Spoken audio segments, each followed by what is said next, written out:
I don't have the power to change their belief system. I can only share my experience. And I have found that when you do that, that you allow people the room to think about their own experience differently. And it feels, because they feel hopefully less alone in it.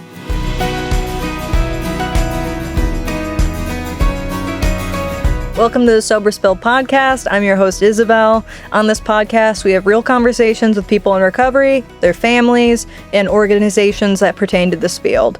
Today, I'm here with the host of the clinical side of our podcast, Jana Wu. Thank you, Isabel. My guests will discuss best clinical practices, new emerging trends in substance use and mental health disorders, and how we can best take care of ourselves and our loved ones in recovery. See you every Thursday. And come spill with us soon. My name is Isabel Donnelly, and welcome to the Sober Spill. Today I'm here with author, journalist, mom, Erin Khar. For the people that don't know you, who are you?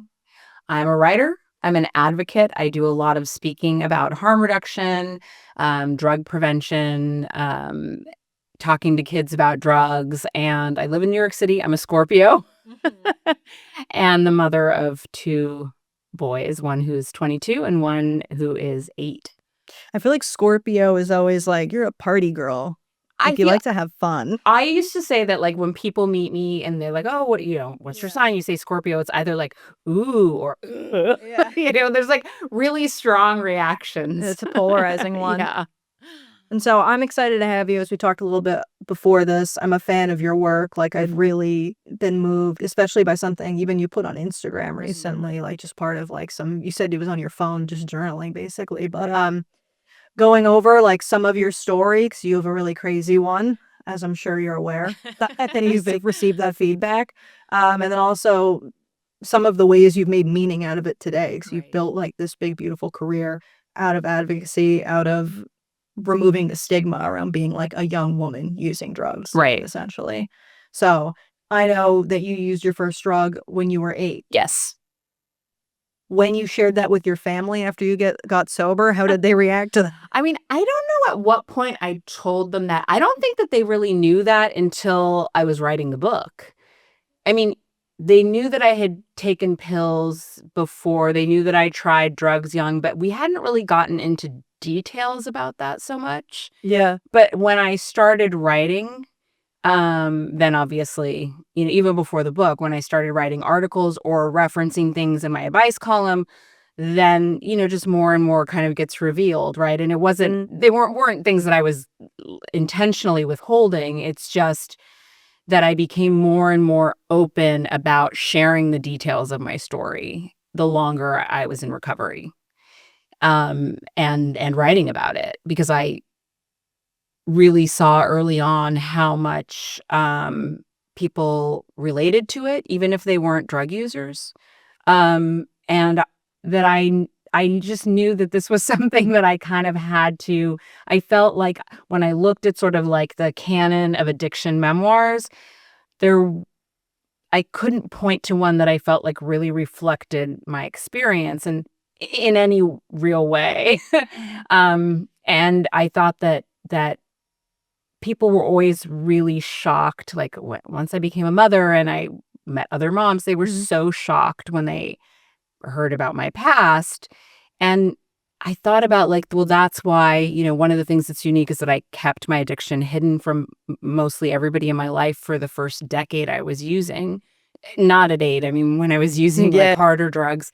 And I think it's because I didn't look like what they thought a drug addict looked like. And I think that's such an important thing to touch on, because there's so many stereotypes about, who a drug user is, what their background is. And obviously, I think that, as the opioid crisis set in and addiction really infiltrated white suburban America, then people started to pay more attention. When I was using, I was definitely an anomaly. But I felt like I wanted to write the book that I would have needed when I was a young woman and I was so lost.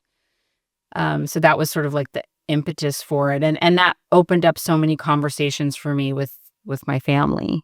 I think the opioid epidemic, like you said, it brought it into like, it stopped discriminating. Like all of these people who didn't look like addicts, primarily like a lot of white people, started becoming addicted to hard drugs. And then it became a massive problem. 'Cause I'm sure like a lot of drug policy and like social systems are built on like racist policy. And so Absolutely. a lot of it is about protecting like the white woman specifically. So once that started being threatened, things had to change, like language around it had to change for sure.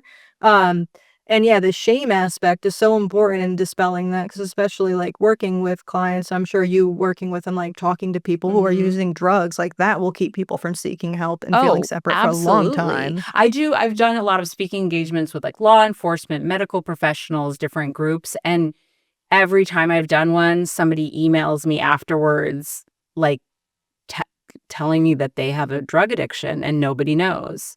And these are people in all walks of professional life. And it's funny because with the opioid epidemic, so many people who would talk about their addiction, oh, it started because a doctor prescribed me drugs. And I'm not discounting that that was the truth for people, but statistically, it is such a small percentage of people who become addicted, not physically dependent, but addicted from having a prescription opiate to an opiate, right? And I think that they couch it in that because it feels like there's less stigma than saying like I went and sought drugs out, right? At the end of the day, it's still the same mental health issue. I mean, I don't really look at addiction so much as a disease model because it doesn't ring true for me. That said, I do think that there is a physiological component to it. It's just that I think that it's also exacerbated by mental health issues and trauma and environment, a whole host of other things. But yeah, it's interesting the ways in which people, especially, we were talking about this earlier about before we started recording about, heroin. Is there real heroin anymore? Different like eras of drug use. And I think that, the thing that I heard again and again when I went to rehab for the first time was that like, oh, like I would never touch heroin. Like that was the line they wouldn't cross, was heroin, right? They were like, smoking crack and like blacking out on alcohol, but they wouldn't touch heroin. And I just think that I always thought that was so funny. I'm like, there's no, like, these are neutral substances. Like, when the government was taught, all this rhetoric around like fentanyl being like a weapon of mass destruction, it's like, it's so disingenuous because these are neutral substances. We have opiate receptors in our body for a reason. Opiates were created to help people with physical pain. The problem is that we live in a world, and specifically we'll talk about the United States, live in a country where we do not provide adequate supports and treatment for mental pain, right? And so I always look at people who are addicted to like painkillers, let's say, like, yeah, they're using it for pain. They're just using it for a different kind of pain. And I think that it's, it's so often that everyone wants to sort of minimize what they've done by like shining a light on, but well, at least I wasn't doing that. And as anyone who's had a history of addiction knows, eventually you will cross all of the lines. If you stay alive and stay out there long enough. Yeah, and then I love that you brought up how like not everyone becomes addicted. It's not so much a doctor prescribing it, because it brings up like the nature versus nurture argument where there is a genetic component to it, but it's Absolutely. like with nature, like nature gives you the outline, nurture and your life experiences and how you interact with the world, like colors in that picture. So depending on what like genotype's going to express, like, and this also ties back to the article you wrote about Matthew Perry's autobiography, where you talked about like, why did I, when I was 8, like seek out a drug to use to feel better? Why did this person who had a ton of money and a successful career seek out a drug to feel better? Like the choice was made for us before that. Right. Yeah. I mean, I've said that like I have always felt like the decision to use drugs, whether it was the pill at 8 years old or when I was 13 and shot heroin for the first time, the decision happens before the drug is presented, right? You might not know that that's what you're seeking, but I think that it has already, like, the decision is, it's not like, how could you like make that decision so like flippantly? And I'm like, because it wasn't. It was, for me, I sought drugs because I always was looking for an exit. I still do this where, like, when I am in discomfort, I just want out of my body, out of my skin, out of the situation. And so that was always my impetus. They could have put anyone could have put anything in front of me. I'm like, oh, it's going to change the way I feel. Great. I just want to feel something other than anything other than what I feel. 100%. That's why I always talk about having like a Rolodex of maladaptive coping skills where, like, before drugs, at least for me, it was like self-harm, like sex and love, eating stuff. It's just all something, to make me feel different than I feel in that moment. It's totally. And it's, some of those things are change the way I feel or to disassociate.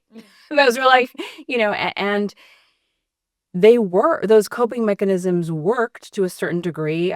Something I have often said as well, which some people take issue with, is that, heroin saved my life at the time that it entered my life. I don't think that I would have made it through adolescence alive had I not found a substance that created enough of a buffer for me that I could function. Yeah, and like tolerate. Yes, that I could tolerate being here, right? And so I don't, and I'm not suggesting that that other people use that as a solution. There are far better solutions because it saved my life until it started killing me, right? There's always a point that it turns. But I don't, I had so much shame for so long about so many things, including, the first time that I like crossed that, proverbial line. I really don't now. I was a child who was desperate to get out of the pain she was in, and so I had so little empathy for my, or just, compassion for myself when I was younger. And I have so much compassion for all of the younger versions of myself now, because, I guess maybe that's just something that happens as we age, but yeah, it's wild, like, to think like the sort of belief systems I had about myself then that were, even if people gave me all the evidence in the world, it wouldn't shake that belief system. And it's something that I have tried to remember, whether it's with my own children or talking to a young person in general, that I don't have the power to change their belief system. I can only share my experience. And I have found that when you do that you allow people the room to think about their own experience differently.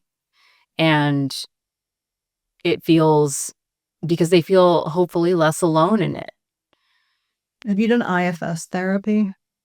I don't think, what's IFS? You would love IFS therapy. It's internal family system. So it's looking at the brain instead of just like the self, all the parts of self. So like when I'm getting triggered or escalated in a situation and my response doesn't match what's going on, it's like 12-year-old Isabel's really upset right now. Yeah. Right. And no, so that's right. I have a vague understanding of it, but yeah, that sounds really interesting. Yeah, it definitely is. Like you said, not having compassion for yourself. Because for a long time, I would like shirk away. I'm like, oh, shit is so embarrassing. Or like, but it's like this kid that has this belief that they're bad or they're shameful or they shouldn't exist. And like, that's so incredibly sad. It is a big like turn in the narrative once you're able to like have compassion for your prior selves. Absolutely. It's, I think about, like sort of my core belief was that there was something decidedly wrong with me,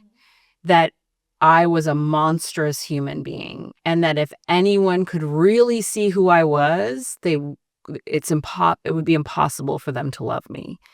And I went to great lengths to disguise who I was, and show up in my life with whatever version of Erin I thought people needed or wanted.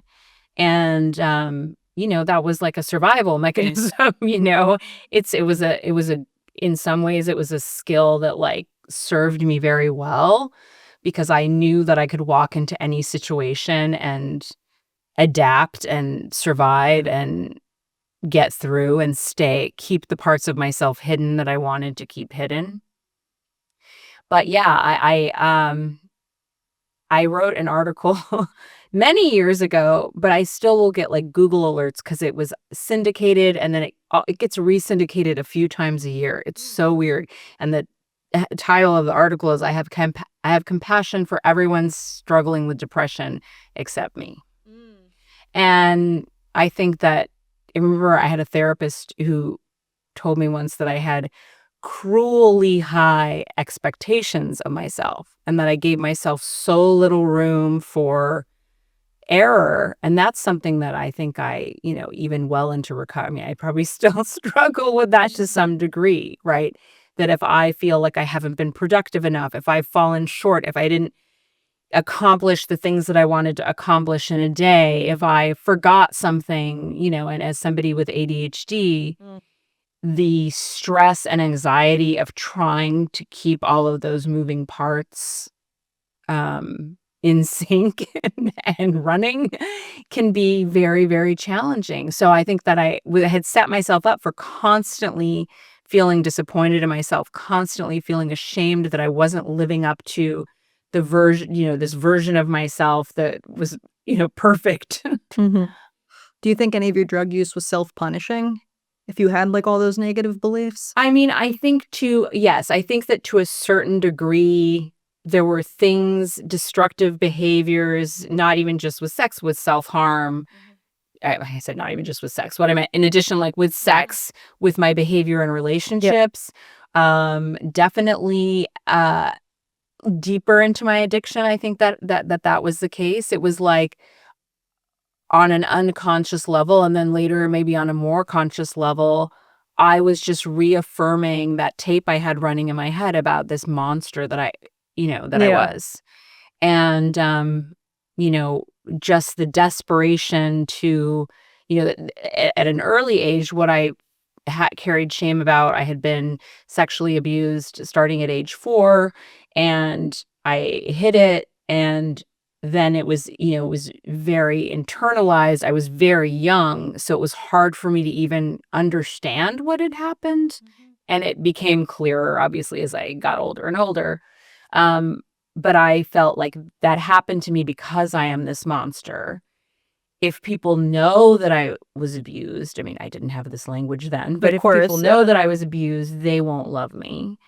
And then as I started to have, a lot of suicidal ideation and then later engaging in sort of self-harm, it just sort of reinforced that look at like, you're just this horrible monster, like nobody's ever going to love you.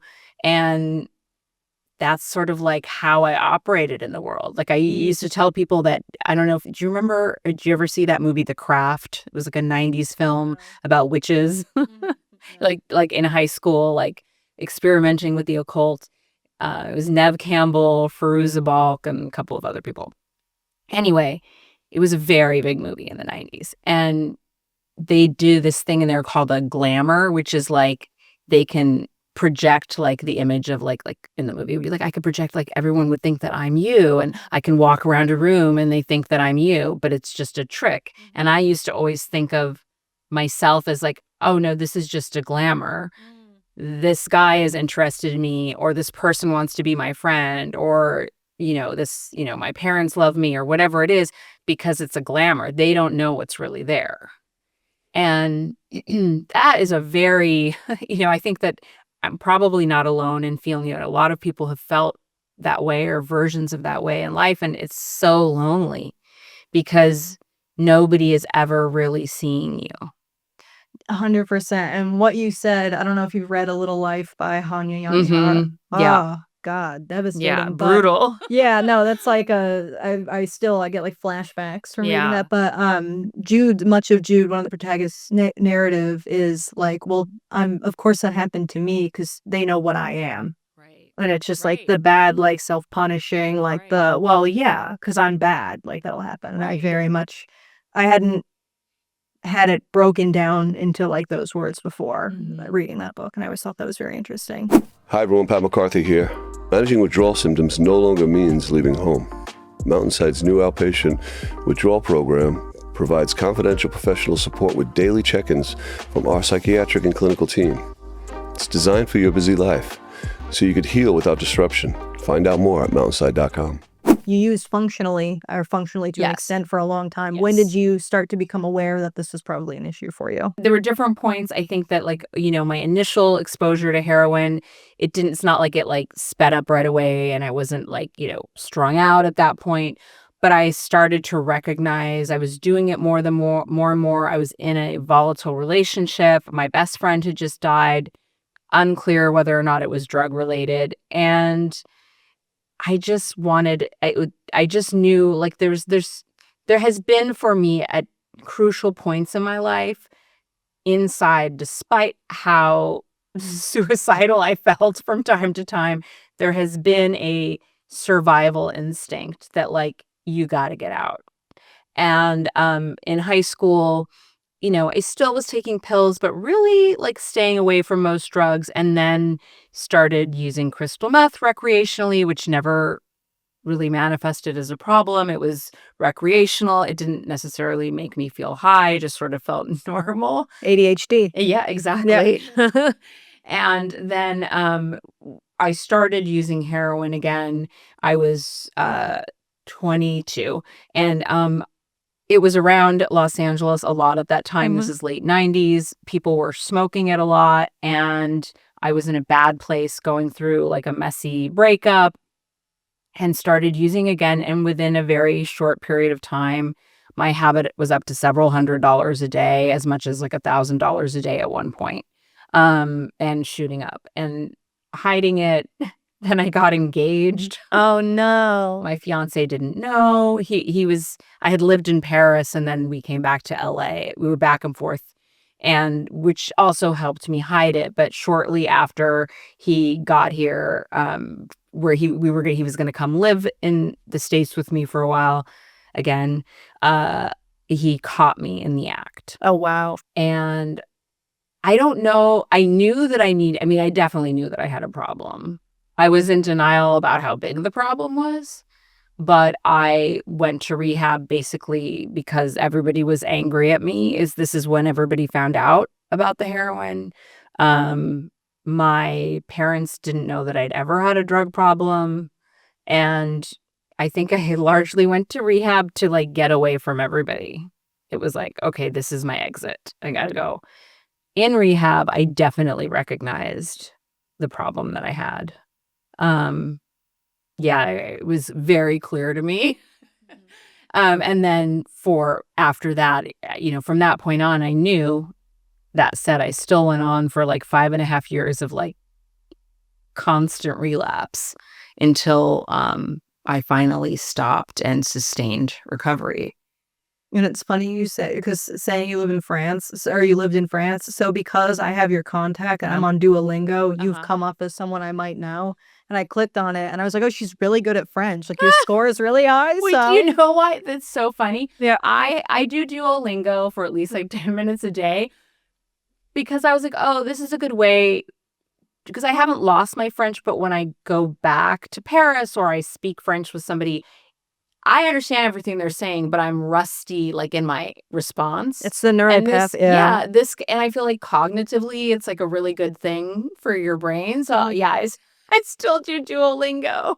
That's so funny. I think you have like a 34. So I was like, wow, she's really good at French. I don't even know like that I had no idea about like what the score meant or anything. I had just started learning Spanish on there because I was like, it is shameful that I don't know how to speak Spanish.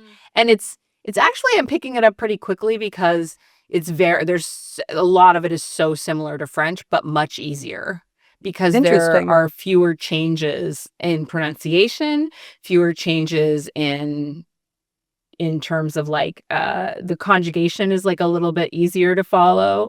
I mean, French is pretty easy to follow with conjugation, but it's like it feels less complicated, and the pronunciation is much easier.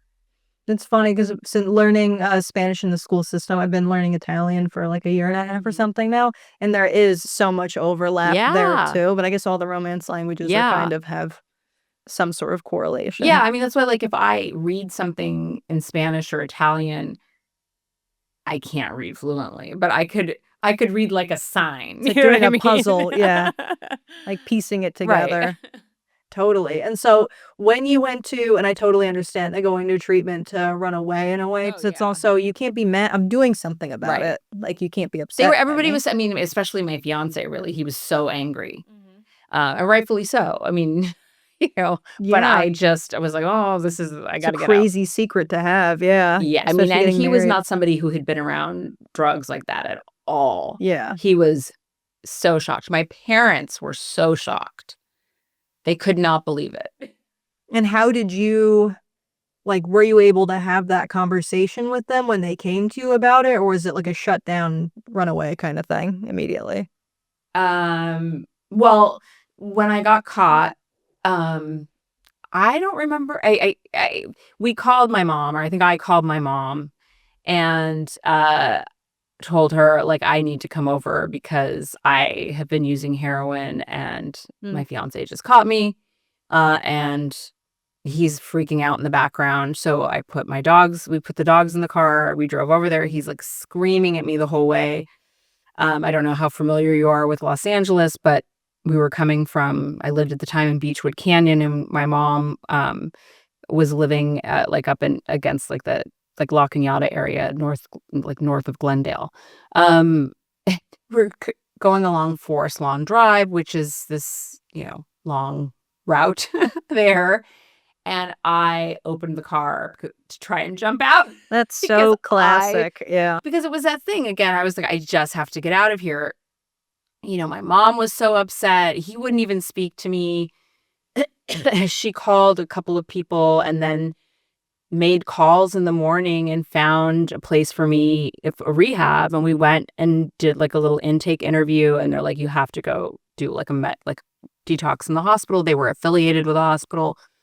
So then I was dropped off and detoxed in this hospital. Not fun, yeah. No, it was not fun. And But I didn't really, there wasn't. I mean, I remember my mom, she asked me some questions. Like one of the things is she had found my drug stash at one point. I had had a car accident and spent the night at her house that night and had like a prescription for like a muscle relaxant or something because I had like whiplash, and for some reason I put like my heroin in there, and she found it and asked what it was. There wasn't any paraphernalia, and I told her that I'm like, oh, it's like speed. I got it for somebody who's like, they need to get through finals. I was in college. And she gave it back to me. crazy. I mean, she just could not fathom, Totally. and she didn't know what drugs really looked like. Yeah. Yeah, no one does when you see the Well, this was actually a ball. This was black tar heroin. So Yeah. they were like little balloons. Yeah. Yeah, little balloon balls. She's doing like arts and crafts or something. Who knows what She's she's like, doing? what Yeah. is this? And so you've also spoken about in some of your articles too about like the importance of aftercare, the follow through, not just going from treatment back to life. Oh, yeah. Did you do any aftercare? Oh, yeah. So when I got out I did like 28 days there in this inpatient rehab. And then, I continued to go back, I think twice a week to like they had like outpatient support groups that you continued once you got out. I can't remember how long I did that, but I did that for a while. Second I got out, I was, 90 meetings in 90 days in a 12-step program, and, got a sponsor, started working the steps, really did get myself ingrained in sort of like a community of people who were also in recovery. But I, was 23 years old, walking into my first meeting in Los Angeles on Robertson, like star-studded meeting. And it felt like, I felt a little bit like prey in that most of the people who came up to talk to me were men with time and older than me, and most of them talked to me because they wanted to have sex. Really, I mean, this is the truth.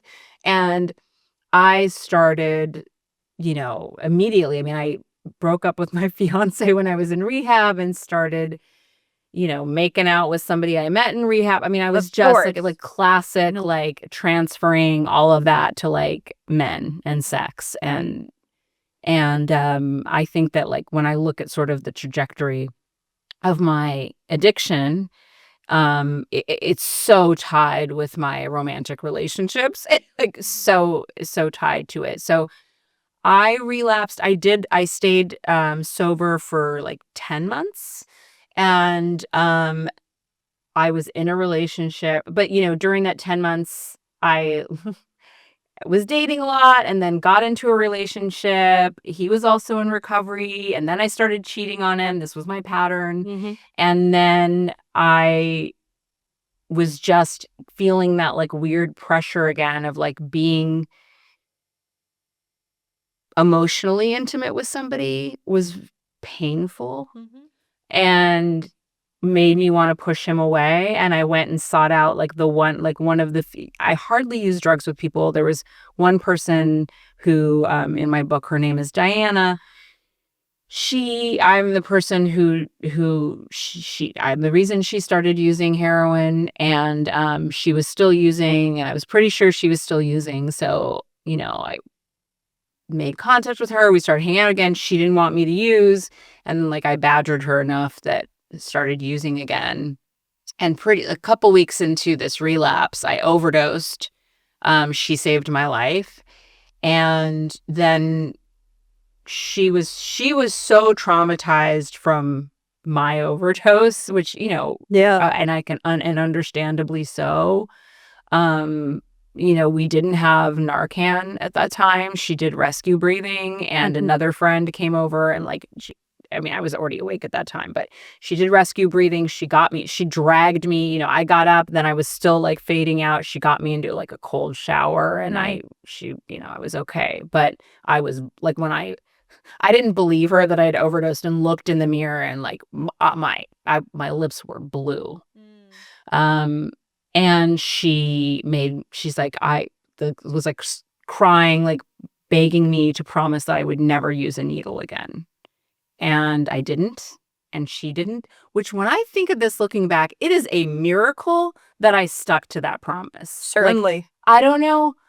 Again, that's when I think like that small part of me that did want to survive. Yeah.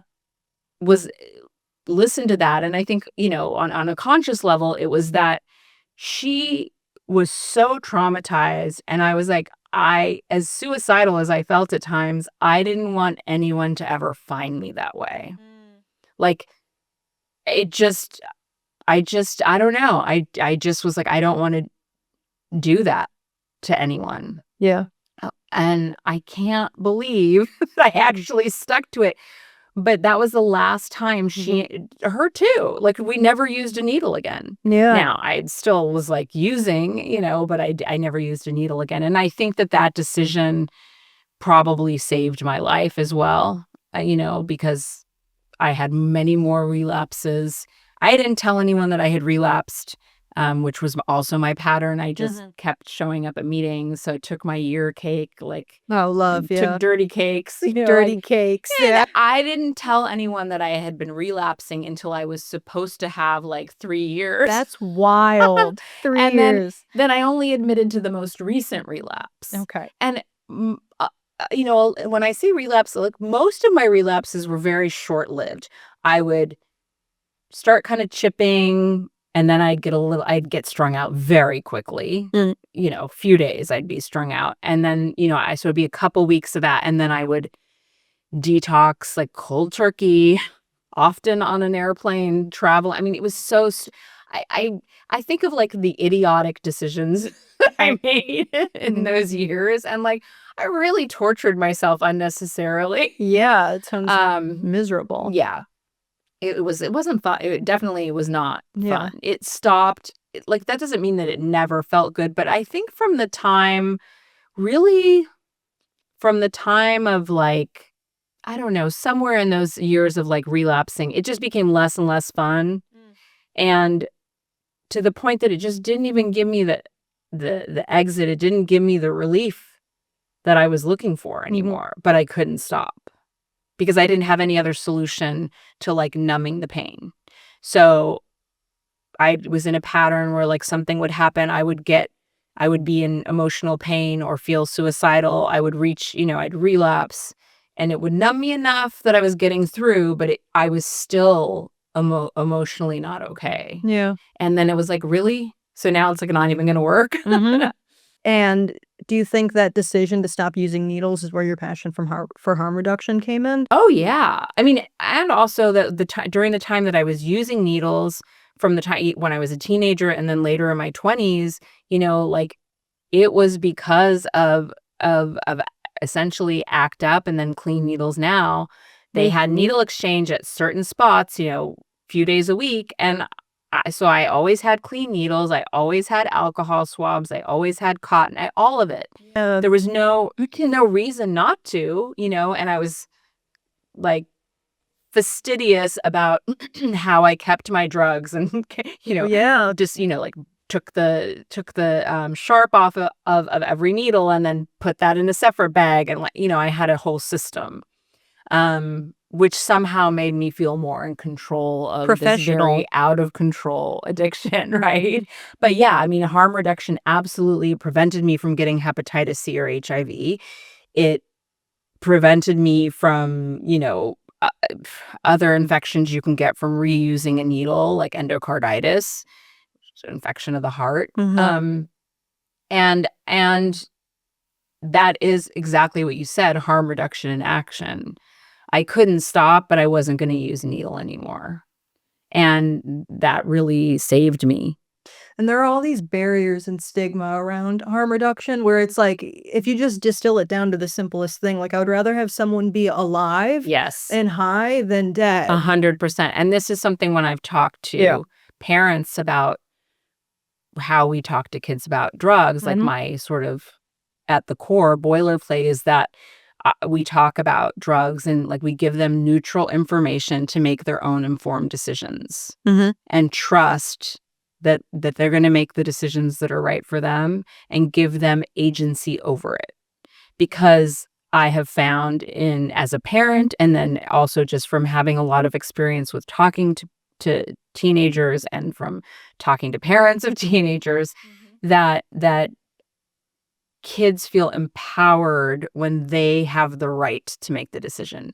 So maybe they decide they're not going to experiment with cocaine, not because their parents told them, like, if you ever did, you'll die the second you do it or whatever. And my whole thing is, like, if you decide to experiment, these are the things you can do so you don't die. And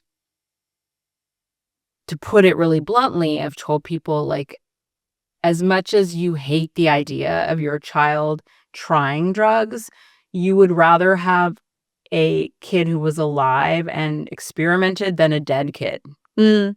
And that's just the truth, I mean, like, there are so many people who, over the last several years, with the drug supply being infiltrated by fentanyl and carfentanyls and xylazine, and there's another one that is in the drug supply now, which I'm blanking on the name, but it's another old animal tranquilizer, and it's even worse because people go into withdrawal like 60 to 90 minutes after using it. That's terrible. Yeah. So imagine, and the withdrawal is, like, more severe, can actually kill someone, which is, before it's like, you might feel like you're going to die, but you're not going to die. And xylazine too. I have a friend who's a paramedic, and she sent me pictures before it because it's just necrotic. Like, literally your arm just, like, rots and falls off. But yeah, I think that method of providing information and also providing autonomy is so important, because obviously if you're just, I mean, a kid's a kid. Like if you're a hard line in the sand, don't do this, or you demonize it, then there'll be shame. Then if something happens, they can't talk about it. And like we know that, like we lost the war on drugs. Just say no doesn't work. No. Why would we continue to try the same thing? No, we have spent so much money, trillions of dollars on the war on drugs. And, you know, obviously it's so much bigger than that, right? It is an excuse Yeah.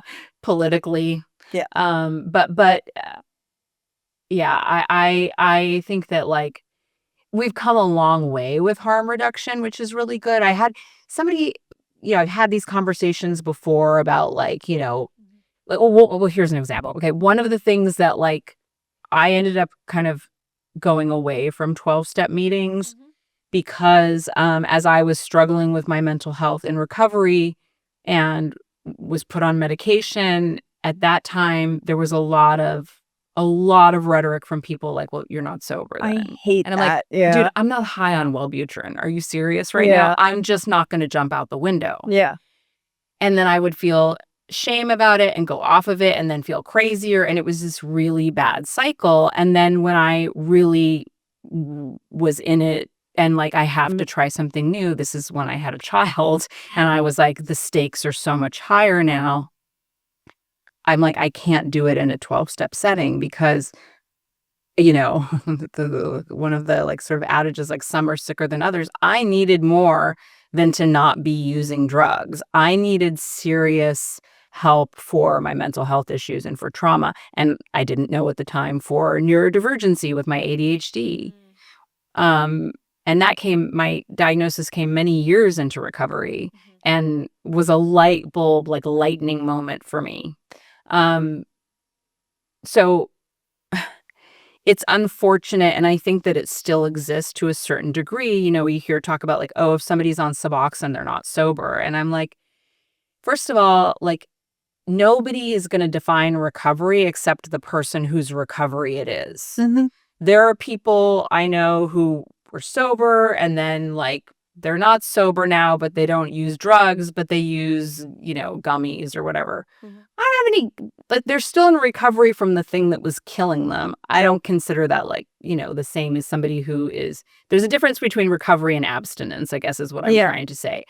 And I don't believe, I used to think like, oh, maybe people on methadone or Suboxone aren't really, you know, but now I don't think that way. It's none of my business. I've met people doing, you know, I was part of this like video series about like women on addiction. And this woman had been, she had been prescribed medication after a cesarean section and then became, you know, like really kind of liked what it did for her mentally and her depression. And then she, you know, was doctor shopping and doing the whole thing. And she had been at that point on Suboxone for like, I don't know, like 8 years or something. And I don't have any judgment about that. No, she is functioning, working, a mom. Like there was no, she's not getting high on Suboxone. You know what I mean? Yeah. And so my views expanded on it. And I think other people's have as well. And I'm always leery of anyone who defines what recovery is for everybody. It's like your recovery is none of my business.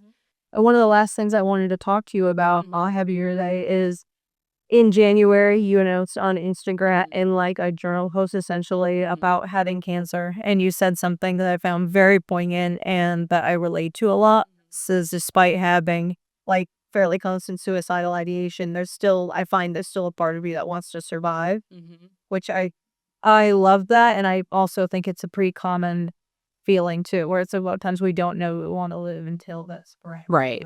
What is that? How is navigating that been? Like, how has that affected your life? I mean, I think that I've wanted to live for a while now, for the most part, you know, but it was funny timing because last 2025, January of 2025, I fell into such a bad depression and had really severe ideation. Not because anything is wrong in my personal life, really because it's been painful for me to watch the complete dismantling of our democracy and the dehumanization of immigrants, the dehumanization of women, the restrictions on reproductive rights, all of those things. It felt like I don't want to be here to witness this. Yeah. I just don't. I want out. I knew I wasn't going to do anything. I told people. I actually went on Dopey and talked about it as well, another podcast. And I I was sure that I wasn't going to do anything about it. And also, I have kids. So like, and that is not like I am going to put a caveat there that I know people who have children who have died by suicide. And, there's often this sort of like rhetoric around it, like, like how could they do that to their children? And like, those are people who've never really had ideation, because when you're deep in it, your brain tells you every single person in your life would be so much better off without you. You are what's going to damage your children, and that was happening for me, even though, but my, intellectually I knew, okay, shut up. And I was able to talk about it. And I got really involved in city politics and other types of advocacy in New York City. And when I got the diagnosis like that, yeah, my first thought was like the irony of like having it be the year that like I hadn't had ideation. The last time I had real ideation like that was the beginning of the pandemic. And it wasn't as severe.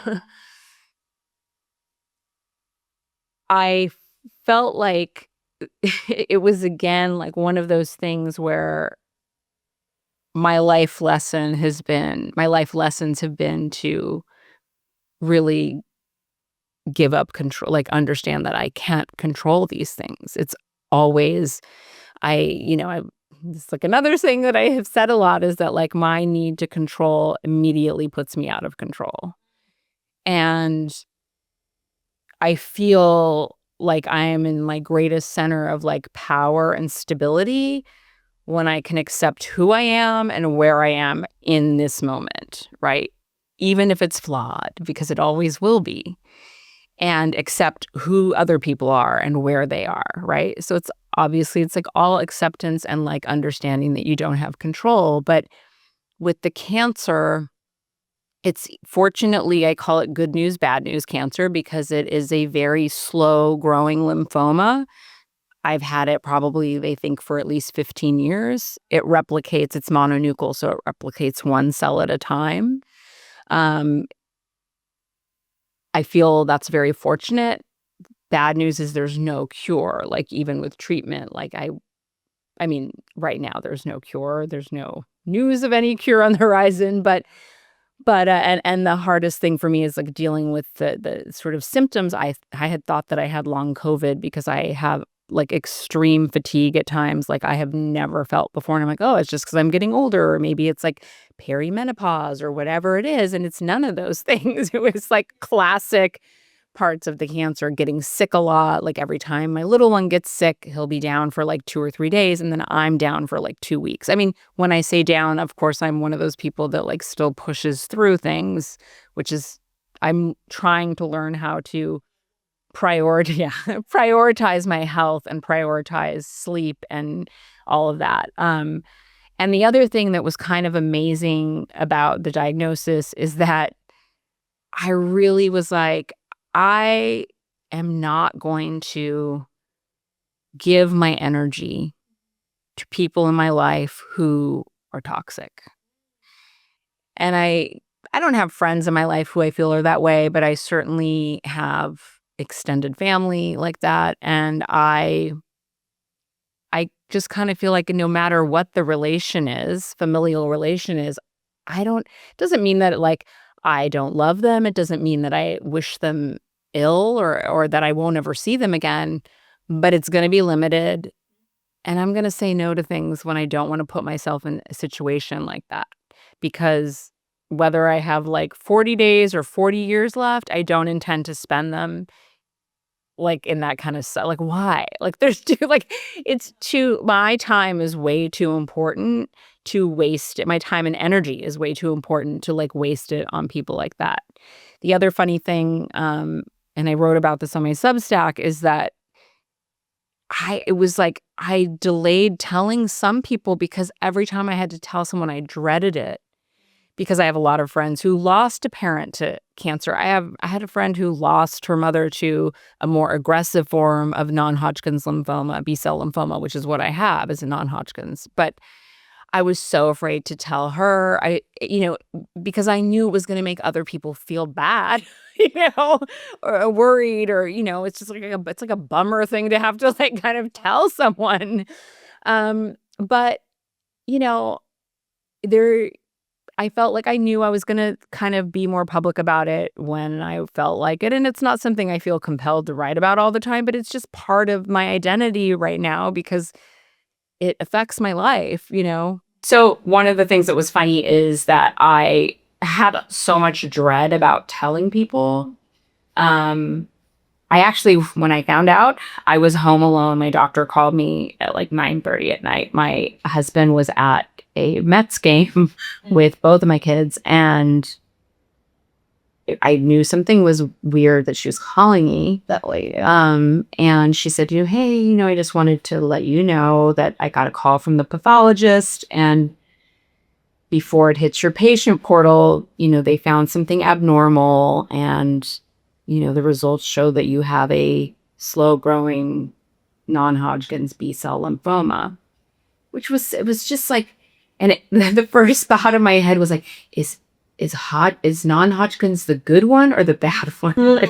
And the truth is, it's like, there's not really one that's good or bad. Like Hodgkin's, non-Hodgkin's most of the versions of non-Hodgkin's are incurable, but the Hodgkin's, there are more aggressive forms, but they're all curable or something like that. So I was like, I didn't really get an answer, but I was just like, which one is that? Because I remember sometime, in the past, like hearing like, oh, that one's worse than this one, right? And I wasn't going to call my husband or text him at a Mets game, right? But I called my mom and told her. I mean, they knew, obviously, I'd had a lymph node biopsy following a routine mammogram. And it was just surreal. I think the first, after like talking to her for a few minutes, I, of course, then was like going and like looking up, like, what is this? Like, I don't know that much about it. And it's been weird. It's just been interesting. And now I'm like, I'm like joking, like, and I'm not even joking when I say this, is that like, it is so low on the list of reasons that 2025 was a bad year. And none of them were really personal. It's all related to just the state of the world, the state of the country that I have felt have been just devastating. And, like that says something. Like cancer is so low. It says bigger fish to fry. Yeah. But as I started telling people, so many times I'd like call someone. There's some people I did it by text message. I'm in a couple of group chats, and in those group chats, I'm like, I know this is very weird to just drop here, but I don't know how else to do it. And, or calling someone and like, they're just talking and knowing that I have to give them like news that's like uncomfortable. I'm going to make them feel sad or scared or whatever was hard. I was always, it was like classic me style. I was like, always very concerned about how what was going on in my life was going to affect people I love. And, but it's, I feel like I am in acceptance of what it is. I feel lucky that it is not something that is super aggressive. And the funny thing is that when I had my first meeting with my oncologist, she said, the average age of people who are diagnosed with this is 73, and they're usually white men.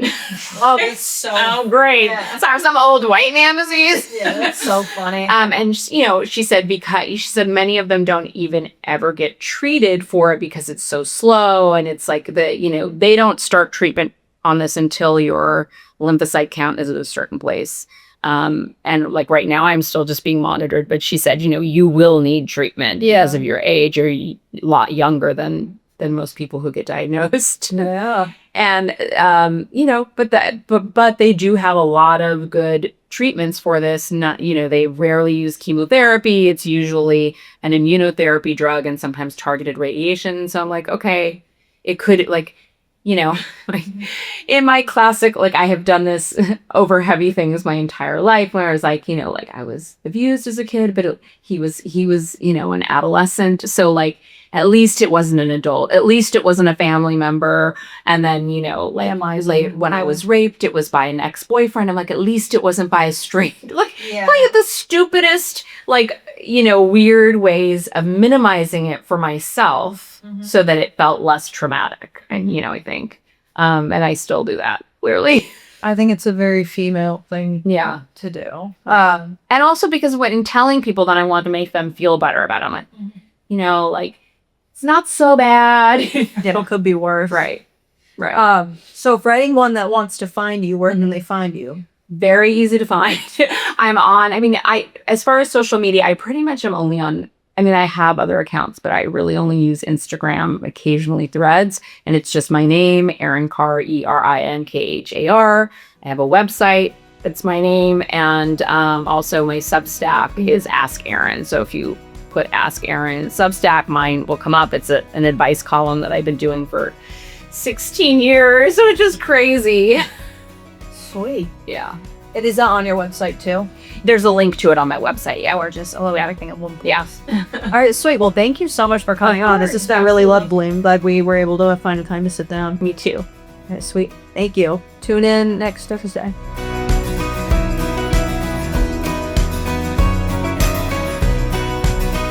If you or a loved one is struggling with addiction, Mountainside can help. Call 860-365-6764 to speak with our caring treatment team.